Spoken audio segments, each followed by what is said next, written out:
அல்லாஹ் குர்ஆன் ஷரீஃபில் ஒரு சின்ன 3 சூறா தான் குர்ஆன்ல, ரொம்ப சின்ன சூறா. குர்ஆன்லயே ரொம்ப 3 சூறா தான். அந்த ஒவ்வொரு சின்ன சூறாவுக்கும் சில தனித்தன்மைகள் இருக்கு. ரப்பினுடைய விசேஷத்தை, அவனுக்குள்ள விசேஷமான தன்மை 2 தான். ஒன்னு அஹது, சமது. அதை சொல்லக்கூடிய இஹ்லாஸ் சூரா. அது மாதிரி கண்மணி ரசூலுல்லாஹி ஸல்லல்லாஹு அலைஹி வஸல்லம் மகத்துவத்தை சொல்லக்கூடிய கௌசர் சூரா. அது மாதிரி 3வது வல் அஸ்ர் சூரா. இந்த வல் அஸ்ர்ங்கிற இந்த சின்ன சூரா இருக்குதே, அல்லாஹ் அதுல என்ன செய்தியை சொல்கிறான், அதுல சொல்லக்கூடிய செய்தி என்ன? கட்டுறதை எழுதல, கேட்டாங்க கொடுக்கல, இதையாவது சொல்லிட்டு போயிருவோங்கிறதுக்காண்டி வந்துட்டேன். வல் அஸ்ர், காலத்தின் மீது சத்தியம். அல்லாஹ் சொல்ல, மனிதன் நஷ்டத்திலும் தோல்வியும் இருக்கிறான் சில தன்மைகள் கொண்டவர்களை தவிரன்னு சொல்றான். பொதுவாக வெற்றி தோல்வி அப்படிங்கிறது இருக்குது, பொருளாதாரத்தை அடிப்படையா வச்சுதான் உலகம் நிர்ணயிக்கிறது. ஆனால் அல்லாஹ் தஆலா வெற்றி தோல்வியை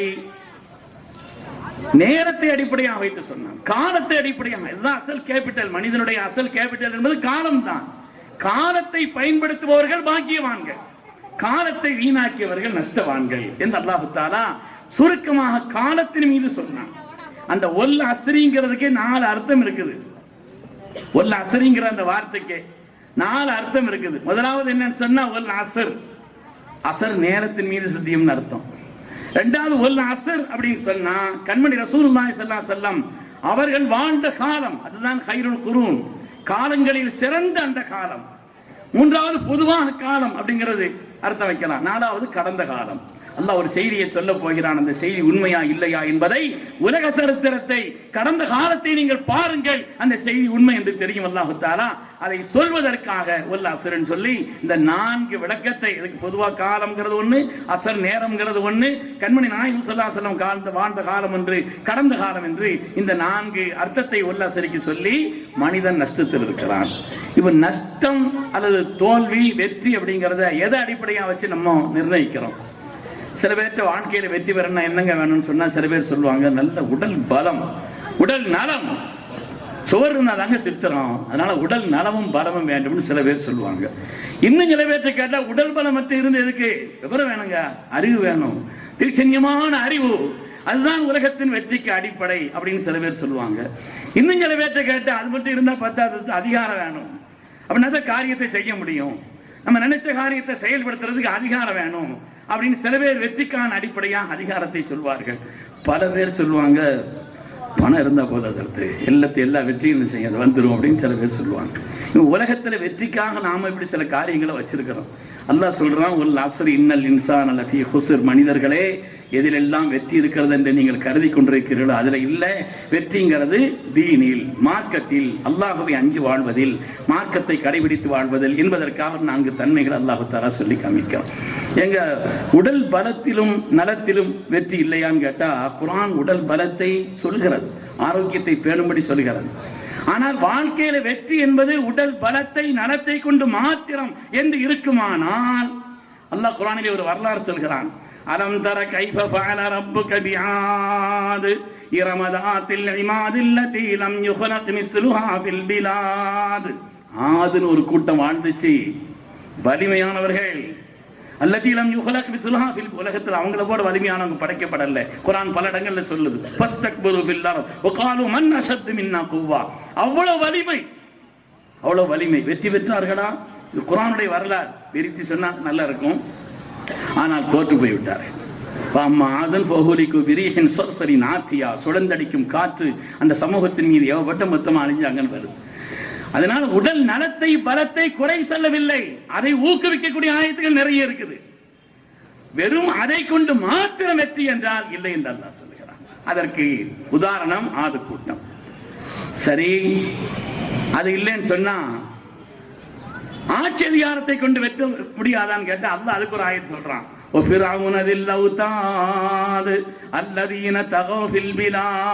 உலகத்தில் அழிச்சாட்டியம் செய்து வாழ்ந்த ஆணிக்கார ஃபிரௌன் மக்கள் கொடுத்த அந்த ஆதரவை பார்த்து, ஆனா ரப்புக்கும் இல்லாதான் செய்தான் கூட அப்படி சொல்லல, ஆனா ரப்புக்கும் இல்லாதான் நான் தான் பெரிய ரப்புன்ட்டான்.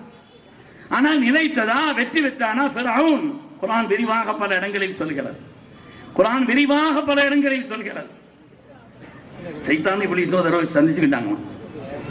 வீட்டுல போய் வாசல் கதவை தட்டினானா இப்லீஸ், வாசலை தட்டினா மன் ஃபில் பாப், வாசல்ல யாருப்பான்னு சொல்லி உள்ள இருந்து ஃபிரௌன் கேட்கிறான். மன்பில் பாம் அப்படின்னு சொல்லி கேட்கிறான். வாசல்ல நிக்கிற ஆளையே தெரிய முடியலையேன்னு சொல்லி சரி உள்ள போறாங்க. நீண்ட வரலாறு திடீர்னு ஞாபகம் வந்துருச்சு. அப்ப அந்த 2 பேரும் பேசிக்கிட்டு இருக்கும் பொழுது ஃபிரௌன் கேட்டானா, நீ துனியாவை பூரா வடிகெடுக்கிறதுக்கு எல்லா விஷயத்தையும் எடுத்து தெரிஞ்சு வச்சிருக்கிற, நம்ம 2 பேர்லயும் மோசமான ஆள் யாராவது இருக்கிறாங்களான்னு கேட்டாங்களாம். நம்ம 2 பேரும் அல்லாஹ் ரொம்ப கெட்டவங்க, நம்ம 2 பேரை விட ஏதாவது ஒரு கட்டத்துல அல்லாஹ் இடத்துல மோசமான ஆட்கள் யாராவது இருக்கிறாங்களா? இவளி சொன்னானா, நான் படித்த கல்வியின்படி ஒரு ஆளுக்கு அநியாயம் செய்துட்டாரு, அதுக்கப்புறம் மனம் திருந்தி அவர்கிட்ட போய் என்ன மன்னிச்சுக்கப்பான்னு சொல்லி கேட்கிறாரு. மன்னிக்க மாட்டேன் யார் அந்த நேரத்துல தலை நிமிர்ந்து திமிரா பதில் சொல்றானோ அந்த நேரத்தில் அல்லாட்ட அவன் நம்ம 2 பேரோட மோசமான ஆளுன்னு சொன்னான். இப்படி நிறைய சம்பவம் தொடர்பா இருக்குது. வெற்றி பெறணும் ஆட்சியின் அதிகாரத்துலன்னு சொன்னா ஃபிரௌன் வெற்றி பெற்றிருக்கணும், வெற்றி பெறல. அல்லாஹ் கியாமத் வரை ஒரு பாடமாக ஆக்கி வைத்தான். அதிகாரத்தை கொண்டு வெற்றின்னு சொன்னான். சரி, புத்திசாலித்தனத்தை கொண்டு வெற்றி பெற முடியாதா? அல்லாஹ் அதுக்கும் ஆயத் சொல்றான். வசமூதல்லதீன ஜாபு ஸஹர பில் வாத். சமூதுன்னு ஒரு கூட்டம் ரொம்ப விவரமானவங்க, ரொம்ப விவரமானவங்க. சாலிஹ் அலைஹிஸ்ஸலாம் சொன்னாங்க, எப்பா அல்லாஹ் வணங்கி வாங்கப்பா, தீனின்படி மார்க்கத்தின்படி வாழ்ங்க, அதெல்லாம் வெற்றி இருக்குதுன்னு சொன்னாங்க. சாலிஹ் துன்யா தெரியாம அலையாதீங்கன்னு சொல்லி சொன்னாங்க. இல்ல நீங்க தான் உண்மையான நபி, அதை கொண்டுதான் வெற்றின்னு சொன்னா எங்களுக்கு ஒரு ஆதாரத்தை காட்டுங்கன்னு சொல்லி அந்த மக்கள் சொன்னாங்க. என்ன ஆதாரம் வேணும்னு கேட்டாங்க. இருக்குது இல்லையா, இந்த பாறை, இந்த மலை பிளக்க வேண்டும், உள்ளிருந்து ஒரு வெட்டகை வெளிவர வேண்டும், அது அதனுடைய மடியின் நடுவில் நாங்கள் வைக்கக்கூடிய பாத்திரம் நிறைய பால் தர வேண்டும், வெளிவந்தவன ஒரு குட்டி போடணும். அறிவு ரீதியா நடக்காதுன்னு தெரியும். ஆனா சாலிஹ் அல்லாஹ்ட்ட துஆ செய்தாங்க, ரப்பே உன்னுடைய குதிரத்தை விட அறிவு பெருசு நினைச்சிட்டு இருக்கான், உன்னுடைய குதிரத்தை விட என்னுடைய அறிவை பெரிதென்று கருதுகிறார்கள், அதனால அப்படி அத்தாட்சி வந்தா எல்லாரும் ஈமான் கொண்டு வைங்களான்னு கேட்டாங்க. கண்டிப்பா ஏன்னா நடக்காது, நம்ம அறிவு வச்சு விளங்கிக்கிட்டான். சாலிஹ் அலைஹிஸ்ஸலாம் அல்லாஹ்ட்ட கேட்டாங்க. அல்லாஹ் சொன்னா, ஹாதிஹி நாகத்துல்லாஹி லக்கும் ஆயத்தன் ஃபதருஹா தஅக்குல் ஃபீ அர்தில்லாஹ். ஒரு நிபந்தனையோட அல்லாஹ் ஒரு ஒட்டகத்தை கொடுத்தான். அல்லாஹ்வுடைய ஒட்டகை அது தானா மேஞ்சிக்கிறோம், நீங்க ஒண்ணு சேட்டை கிட்ட பண்ணிடக்கூடாது, அது ஏதாவது சேட்டை பண்ணக்கூடாதுன்னு சொல்லி அல்லாஹ் நிபந்தனையோட ஒட்டகத்தை கொடுத்தான். அந்த ஒட்டகம் வந்தவரும் ஆச்சரியப்பட்டாங்க. கொஞ்சம் 2-3 நாள் ஓட விட்டான். அதுக்கு பிறகு சில பேர் பார்த்தான், நல்லா இருக்குது, வித்தியாசமா இருக்குது, ரொம்ப ருசியா இருக்கும்போது தெரியுதுன்னு ஒரு மாதிரி தள்ளிட்டு போயிட்டான். தள்ளிட்டு போனது மாத்திரமல்ல, அறுத்து சாப்பிட்டது மாத்திரமல்ல, சாலிஹ் அலைஹிஸ்ஸலாம் வந்து கேட்டாங்கன்னா, ஒட்டகத்துக்கு ஏதாவது தொந்தரவு கொடுத்து அதா போறோம்னு சொன்னீங்களா? அப்படிலாம் ஒண்ணு தெரியலையேன்னு சொன்னாங்க. அப்படிலாம் ஒண்ணு காணலையே குர்ஆன் சொல்லுது. பொறுத்துக்கங்க, அல்லாஹ் விட மாட்டான்னு சொல்லி அதுக்கு பிறகு அதாப் வந்தது, அழிக்கப்பட்டார்கள் அந்த சமூக கூட்டத்தார் என்று குர்ஆனுடைய வரலாறு. வெறும் புத்திசாலித்தனத்தை கொண்டோ, வெறும் ஒரு மனிதனுடைய உடல் நலம் பலத்தை கொண்டு மாத்திரமோ, அதிகாரத்தை கொண்டு மாத்திரமோ வெற்றிங்கிறது இல்லை. பொருளாதாரத்தை கொண்டு பணம் 10 செய்த, கூடுதலாக செய்த, நிறைய செய்த அப்படின்னு சொன்னா பணம்ங்கிறது நிஅமல் மாலு ஸாலிஹ் லிர்ரஜுலி ஸாலிஹ். நல்ல மனிதனுக்கு நல்ல பணம் அது பாக்கியமானது. நல்ல மனுஷனாவும் இருக்கணும், ஹலாலான பணமாவும் இருக்கணும், அது பாக்கியமானது. இல்லைன்னு சொன்னா வெறும் பணம் என்ற கண்ணோட்டத்தில் மாத்திரம் வெற்றி பெற வேண்டும் என்று சொன்னால் உலகத்தில் காரூன் என்ற ஒரு பணக்காரன் வெற்றி பெற்றிருக்க வேண்டும். அல்லாஹ் குர்ஆன் ஷரீஃபில் அவனை பத்தி சொல்றான். எந்த டிஜிட்டலி அந்த நம்பர்லாம் வராது. அவ்வளவு பொருளாதாரத்தை வைத்திருந்தான், அவ்வளவு பொருளாதாரத்தை வைத்திருந்தான். ஆனால் அவனையும் அவன் கட்டிய மாளிகை பூமியால் விழுங்க செய்தோம் என்று குர்ஆன் சொல்கிறது. பெருமக்களே, மார்க்கத்தின் வழியில் தான், தீனின் வழியில் தான், அல்லாஹ்வை அஞ்சி வாழக்கூடிய வழியில் தான் வெற்றி என்பதில் எந்த விதமான சந்தேகம் இல்லை. விரித்து பேச வேண்டிய ஒரு உன்னதமான ஒரு விஷயம் இது. அதனாலே அந்த அடிப்படையிலே ஒரு தீனியான ஸ்தாபனத்தை ஊரெல்லாம் சேர்ந்து கண்ணியப்படுத்தக்கூடிய விதத்தில் தாங்கள் செய்திருக்கக்கூடிய இந்த நிகழ்வுங்கிறது இருக்குதே, இது சரித்திரத்திலே பதிக்கப்பட வேண்டிய உன்னதமான ஒரு காரியம். அல்லாஹ் அதற்கு நிறைந்த கூலியை தர வேண்டும் என்று சொல்லி மார்க்கத்தில் பின்னால் அல்லாஹ் 4 தன்மைகளை சொல்றான். அது விரிவா சொல்றதுக்கு உண்டான நேரம் சூழல் அப்படிங்கிறது இல்லை. அருமையானவர்களே, தீனிலே தான் எல்லாம் இருக்கிறது. தீன்ல இல்லாத என்னங்க இருக்குது? ஏதாவது ஒன்றை பற்றி இந்த மார்க்கம் அதை பற்றி சொல்லவில்லை. இன்னைக்கு உலகத்துல மனிதனுடைய உயர்வுக்கு கல்விங்கிற தேவை, அதிகாரம்ங்கிற தேவை, பிற சமய மக்களோடு இணைந்திருப்பது தேவை, பல்வேறு விஷயங்களை சொல்கிறார்கள். எல்லா காரியத்திற்கும் அவர்களையோ இவர்களையோ முன்மாதிரியாக பார்க்க வேண்டியதில்லை. மார்க்கத்தை, தீனை முன்மாதிரியாக பார்த்தால் குர்ஆனில் அதற்குண்டான எல்லா வழியும் அல்லாஹ் சொல்லி இருக்கிறான். கண்மணி ரசூலுல்லாஹி ஸல்லல்லாஹு அலைஹி வஸல்லம் நமக்கு சொல்லி தந்திருக்கிறார். எந்த துறை எடுத்தாலும் சரி, ஒரு கணித பேராசிரியர் சொல்லணும், ஞாபகம் வந்துருச்சு, சொல்லி முடிச்சிடுறேன், கொஞ்சம் நேரம் இருந்தாலும் பொறுத்துக்கங்க. ஒரு கணித பேராசிரியர் குர்ஆனை பார்க்கிறார். ஆபீஸுக்கு உட்கார்ந்து இருந்தா அவங்கள வரி வரியா அந்த ஆயத்தை ஓத சொல்லிடுவேன். அவர் சொல்கிறார், ஓரிலக்க எண்கள், ஈரிலக்க எண்கள், மூவிலக்க எண்கள், 4 இலக்க எண்கள் குர்ஆன் வரிசை எல்லாத்தையும் சொல்லுது. அதெல்லாம் பார்த்துட்டு குர்ஆன் நம்பர்களை சொல்றதுக்கு எண்ணிக்கை சொல்றதுக்கு வந்த ஆயத்தோ அந்த குர்ஆனோ என்று நான் நினைத்தேன். குல் ஹுவல்லாஹு சொல்லுங்க சத்தம் போட்டு. குல் ஹுவல்லாஹு அஹத் ஒன்னு அல்லாஹ் சொல்றான். சானிய ஸனைனி இதுஹுமா ஃபில் கார் 2 பேரில் 2ஆமவராக குகையில் ஸல்லல்லாஹு இருந்தாங்க. 2 அல்லாஹ் குர்ஆன்ல சொல்றான். மா யகூனு மின் நஜ்வா ஸலாதத்தின் இல்லா ஹுவ ராபிஉஹும் வலா ஹம்ஸத்தின் இல்லா ஹுவ சாதிஸுஹும் 3 பேர் ரகசியம் பேசினா 4வது அல்லாஹ் இருக்கிறான். 5 பேர் ரகசியம் பேசினா 6வது அல்லாஹ் இருக்கிறான். வந்துருச்சு இல்லையா வரிசையா எல்லா நம்பரையும் அல்லாஹ் தஆலா சொல்லி காமிக்கிறான்.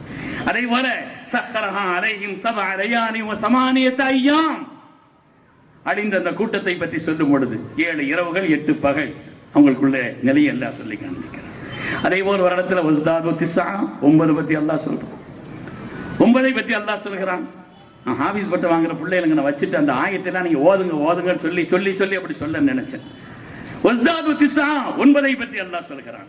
10 பத்தி அல்லாஹ் சொல்கிறான். தில்க அஸரத்துன் காமிலா 11 பத்தி சொல்றான். அஹத அஸர கௌகபா யூசுப் அலைஹிஸ்ஸலாமுடைய வரலாறுல.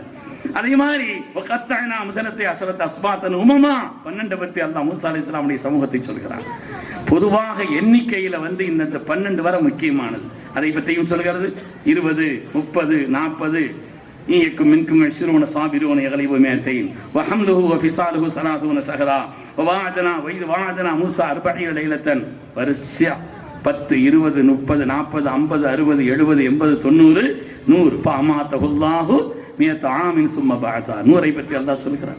இன்னும் அதுக்கு அடுத்து 1000, 2000, 3000 வரிசை அல்லாஹ் தஆலா சொல்லி காண்பிக்கிறான். அதை தொடர்ந்து அல்லாஹ் தஆலா பின்னங்களை சொல்கிறான். நிஸ் பாதியை பற்றி சொல்கிறான். சுலுஸ் 3/1 அதை பற்றி சொல்கிறான். சுல்சானி என்று சொல்கிறது 3/2. 4/1 ரூபுவை பற்றி சொல்கிறான். கும்ஸை பற்றி சொல்கிறான். சுதுஸ் பின்னங்களை பற்றியும் அந்த கண்ணோட்டத்தில் குர்ஆனை பார்த்தால் எண்ணிக்கையை சொல்வதற்காக அது சம்பந்தப்பட்டதுக்கு குர்ஆன் வந்திருக்குதோ நினைக்கலாம். ஒவ்வொரு துறை சார்ந்தவர்களும் மருத்துவம் சம்பந்தமா சில விஷயங்களை எடுத்து வச்ச மருத்துவர்கள் வியக்கிறார்கள். மருத்துவ உலகம் குர்ஆனுடைய ஆயாத்துகளை பார்த்து வியந்து நிற்கிறது. மருத்துவத்தினுடைய சாரம் குர்ஆனில் இருக்கிறதா? சமீபத்தில் ஒரு ப்ரொஃபசர் இஸ்லாத்தை ஏற்றுக்கொண்டார். நான் முடிச்சிடுறேன். ஒரு ப்ரொஃபசர் இஸ்லாத்தை ஏற்றுக்கொண்டார். அவர் இஸ்லாத்தை ஏற்றதுக்கு 3 காரணம் சொன்னாருங்க. வித்தியாசமான காரணம். அவர் இஸ்லாத்தை ஏற்றுக்கொண்டதற்கு ஒரு 3 காரணத்தை சொன்னார். பெரிய ஏதோ ஒரு வித்தியாசமா இருக்கும்னு சொல்லி பார்த்தா அந்த 3 காரணம் வித்தியாசமான காரணம். முதல் காரணம் என்னன்னு சொன்னா, கண்மணி ரசூலுல்லாஹி ஸல்லல்லாஹு அலைஹி வஸல்லம் அவர்கள் யாரையும் மலர்ந்த முகத்தோடு பாருங்கள் பிவஜிஹின் தல்கின் சொன்னாங்க இல்லையா? அது ஒரு காரணம். ஏன் சொன்னா அது அன்பின் திறவுகோல், பிரியத்தின் திறவுகோல், நன்மையின் திறவுகோல், சமாதானத்தின் திறவுகோல். இந்த உலகத்தில் எல்லா நன்மைகளுக்கான திறவுகோலை ஹஜ்ரத் ரசூலுல்லாஹி ஸல்லல்லாஹு அலைஹி வஸல்லம் அவர்கள் சொல்லி வைத்த இந்த செய்தி இருக்கிறதே சாதாரணமானது அல்ல. சமீபத்தில் கத்தார்ல நடந்த உலக கால்பந்தாட்ட போட்டியில கூட ஒரே ஒரு ஹதீஸ் தான் அவ்வளவு பேராலும் பார்க்கப்பட்டது, கருத்து சொல்லப்பட்டது, அது சம்பந்தப்பட்ட கவனத்தில் கொள்ளப்பட்டது என்று ஆய்வு சொல்கிறது. ஒரே ஒரு ஹதீஸ், தபஸ்ஸுமுக ஃபீ வஜ்ஹி அகீக ஸதகா, உன் சகோதரனின் முகத்தை புன்முறுவோடு பார்ப்பது இருக்கிறதே நீ செய்யும் ஒரு தர்மம், ஒரு அறம். என்ன? அதுதான் அன்பின் வழி.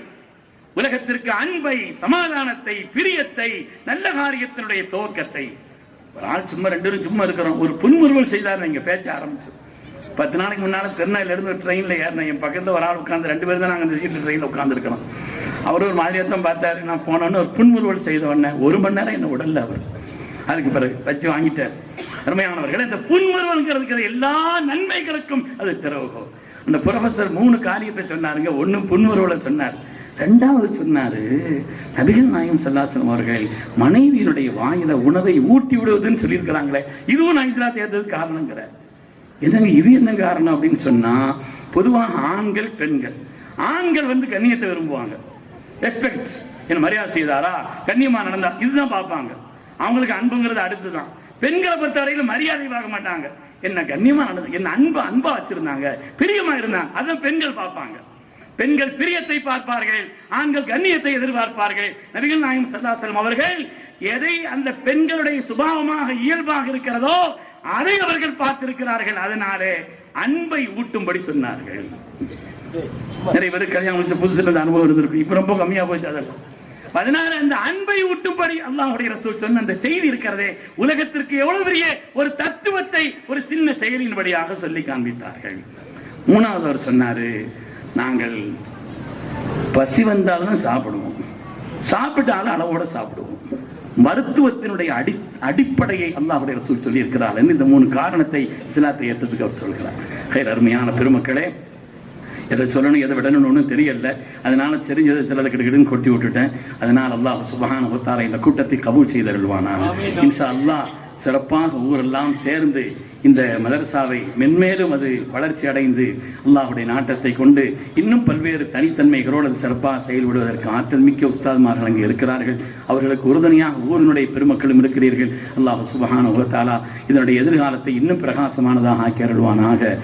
மாதிரி இங்கிருந்து நிறைய ஏராளமான ஆற்றல் மிக்க பல ஆலிம்களும் பல ஹாஃபில்களும் உருவாகி இந்த தீனுக்கு சமூகத்திற்கு சேவை செய்வதற்கு அல்லாஹ் நசீபை தந்தரல வேண்டும் என்று உங்களோடு சேர்ந்து துவா செய்து கொண்டு, அற்புதமான ஒரு மலர், கருத்து செறிவுமிக்க நிறைய கட்டுரைகள் உள்ள ஒரு சிறப்பான மலர், அதையும் பயன்படுத்திக் கொள்ளும்படி கேட்டுக்கொண்டு வாய்ப்புக்கு நன்றி கூறி விடைபெறுகிறேன். அஸ்ஸலாமு அலைக்கும்.